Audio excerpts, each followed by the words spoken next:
Hey there. Today, we're going to talk about something that is really difficult for a lot of people: panic attacks.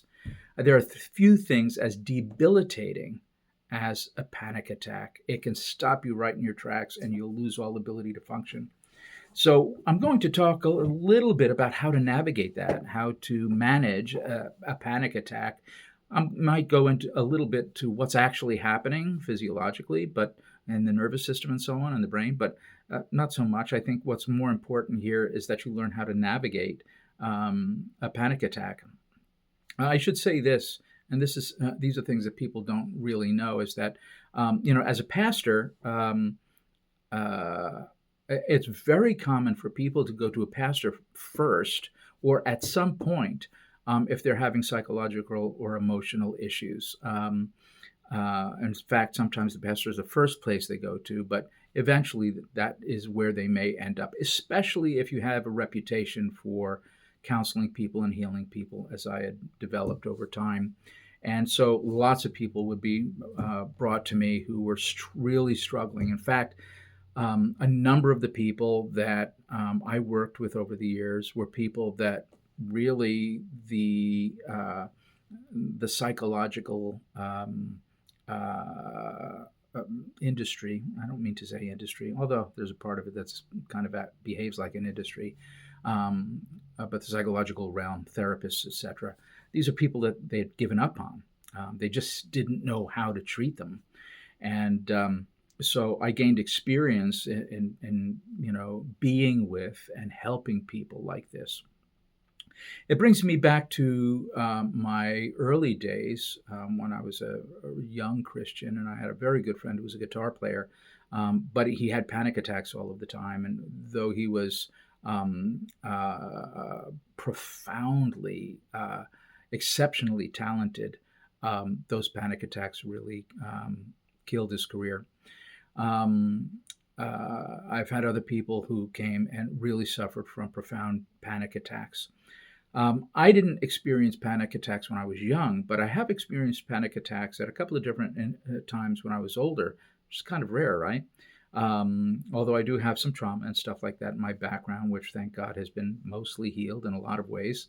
Um, every now and then you find a little remnant of something, and you go, wow, that's curious. I still have a little bit of this in a deep, dark corner somewhere.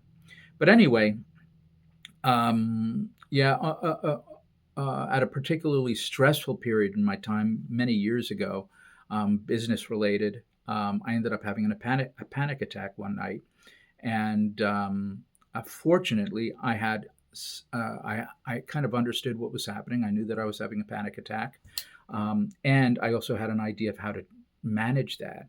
Because I had a background in martial arts, I ended up doing a specific kind of exercise. And it's a slow exercise meant to essentially build chi.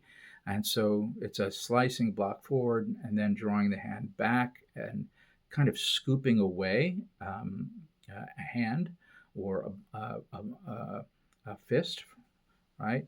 And scooping it away and then pressing back out. And you would repeat this, right? So you would go,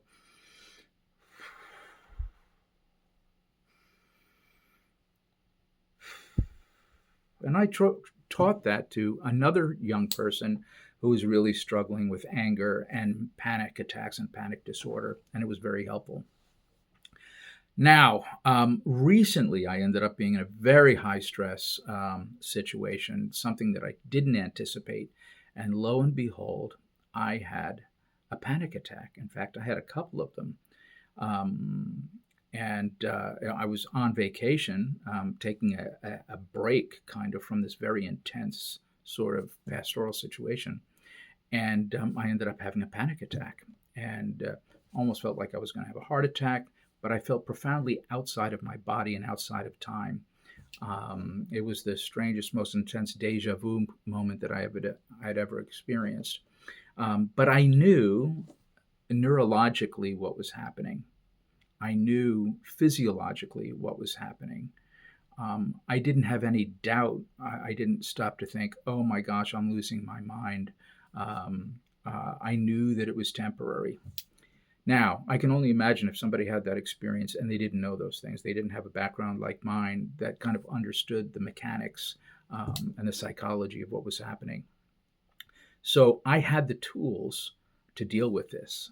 I was able to inhibit the thoughts that were coming that were saying, I'm going to die, or the thoughts that were telling me I'm outside of time, or that I've lived this moment already, and that there's something desperately wrong. I was able to um, cognitively interact with this sensation that I was having, a physical, very visceral sensation, and cut off the kinds of escalating thoughts that would make it far worse. So I already had the tools for doing that. What were some of those tools? Well, I've taught them in some of the other videos. For example, the Jesus prayer.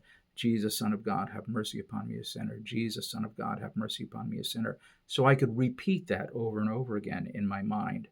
Um, One of the things that happens in a panic attack is your attention falls into this experience, right? The experience, you're you're in an amygdala shutdown. Basically, lower brain regions are taking over for you because they are sending the signal or have received this signal that you are in imminent threat, imminent danger, and that danger is real. Um, and it's immediate, and so your body literally is going into fight and flight mode in a very real, extreme way. And that's where some of those sensations come from. This is all bottom up processing.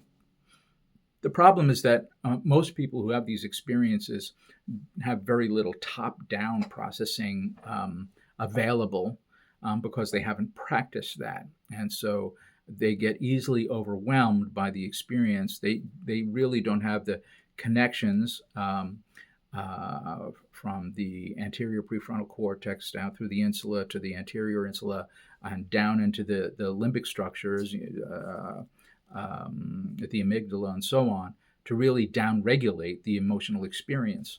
Um, Fortunately, I was able to do that, and so my episodes were rather short and not long. So I didn't have to worry about telling myself this is going to stop or it's not going to be permanent. I already knew it wouldn't be permanent, and I already had the skills to downregulate this experience. But the reality is, most of you don't.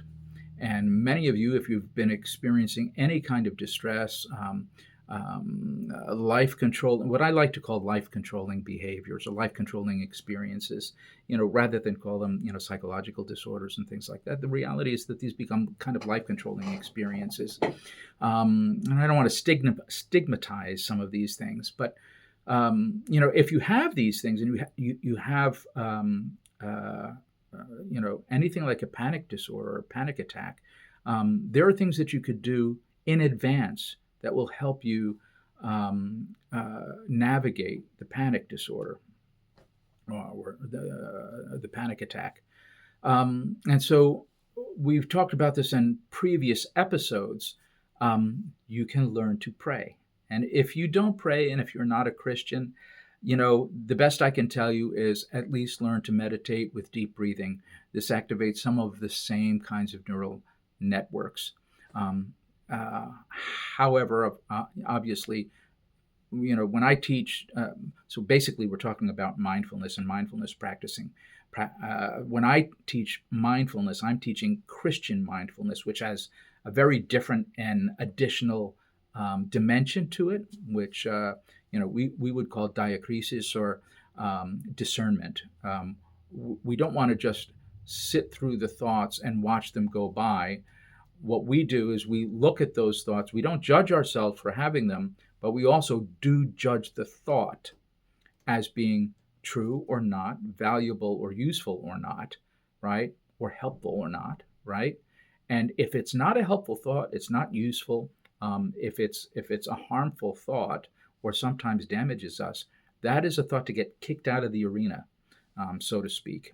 And that's something that you could practice. But this takes developing the skill of introception. I've spoken about that in one of my other videos. You can take a look at that. I'm going to be doing another video on introception because nobody knows what that is.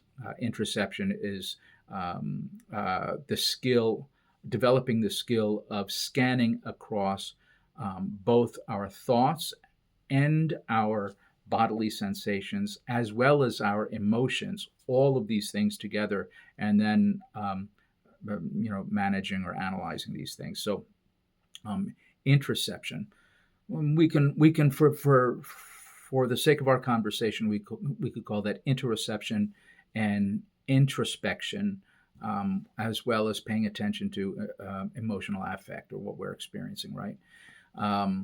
So we could look at all of those things, is the point, in prayer.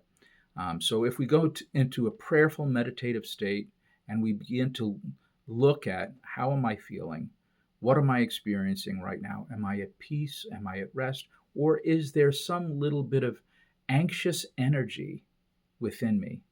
Paying attention to those things in prayer when you're not under stress actually strengthens top-down connections, and you become more proficient at interoception. Practicing those things when you're not under stress, you become more proficient at introspection. Of course, therefore, you become better at introspection, scanning across all of them. Now, you're exercising that like a muscle. And so what that means for us is that within the context of neuroplasticity, you are developing neural connections, top-down neural connections, that help you better see and pay attention to. The attentional networks are being strengthened and their vision is broadening, right? So my attention to my inner experience is broadening and deepening. And that's going to help me later on. So later on, when I have a panic attack and all of these sensations come up from the lower part of the brain region, the part of the brain region that's governing heart rate and breathing and things like that, when that happens, I will have an attentional network that is better at looking at those things and evaluating them and coming up with a well-reasoned response. Now, if I don't do that, and most of us don't, right, and most of us have been poor at that, haven't practiced it, don't practice prayer, don't practice paying attention to any of those inner experiences, when you have a panic attack, it's just completely overwhelming. You become lost in the sauce, so to speak. You're lost in the experience, and you may feel like it's going to last forever. So what we can do is we can create some space. That's what we need to do. If you're in the middle of a panic attack and you need to create some space, you can do that by affecting your bodily regulation and triggering the vagus nerve and more of a parasympathetic response to that. So there are a couple of different ways that you could do that. So again, one of them, you could do the one that I've done, which is this. And do it nice and slow. Notice you're moving your hand and you're breathing. There are other ways that you can do that. You can actually pick up, I don't have my rosary here with me, but you can pick up a rosary and begin to count the beads, saying either the Hail Mary or the Jesus prayer, Jesus, Son of God, have mercy upon me, a sinner, and you begin to count those down. What's happening is you're changing your attention from the experience to the beads. And this begins to separate you from the experience and begins to bring control back. And that's important, right? So that's what you want to do. I also have here one of these neat little crosses. You can rub it. I don't know if you can see that, right? And you can just hold something like this and pray, Jesus, rescue me. Jesus, rescue me. Jesus, rescue me. You can pray a passage of scripture. You shall not fear what they fear, nor be in dread of it, right? You can pray a passage of scripture that brings you comfort. The Lord is our peace and our guiding light. Anything like that, and just pray it over and over again.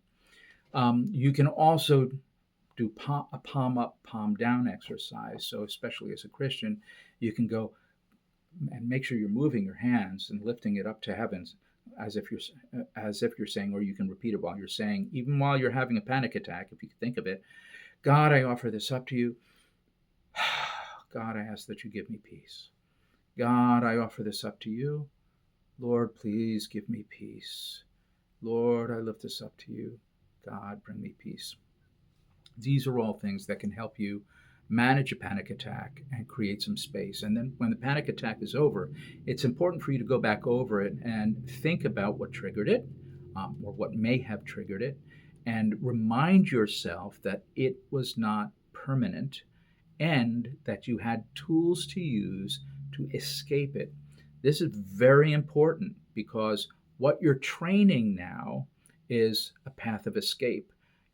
What you're training is an impermanence of the experience rather than a permanence of experience. So, if instead, of course, when you're having a panic attack, you keep on going, it's never going to end, it's never going to end, it's never going to end.